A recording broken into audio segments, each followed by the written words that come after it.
Here's how Sophie managed to lose over 30 kilos, and here's exactly how you can do the same. So here's what we focus on the first thing, and that was making sure whatever you're doing is sustainable. What I mean by that, I mean the nutritional approach. It's not a case of taking out the food she loves. It's a case of still eating the food she loves, but in a balanced way. I like to use the lifestyle diet approach, I like to call it. We're using 80-20 rule. 80% of the foods you're going to be eating are going to be high quality foods, your complex carbs, your potatoes, your chicken breasts, your good fats, and so on. Then 20% will be your luxury foods.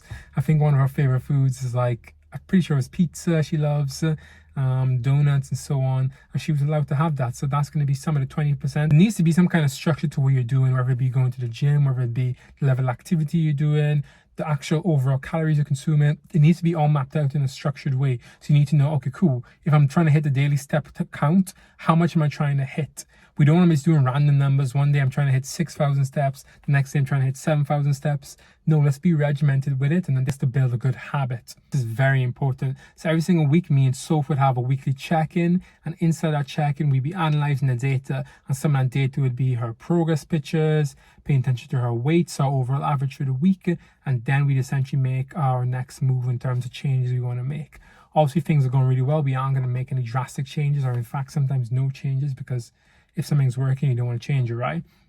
So for you, you might want to be using progress pictures, measurements, and taking your weight as well, again, overall average. Because you need to make sure you're tracking that progress to keep some level of accountability. Because if you're just using your weight measurement only, if you step on a scale one time without taking overall average of the week, you typically panic, making small changes and adjustments when things aren't going right. So for example, if you continuously keep stepping on a scale, or you can continuously keep looking at your progress picture and noticing nothing's really happening, you want to make small tweaks and adjustments. I gotta mention consistency and patience we can even add into the equation as well.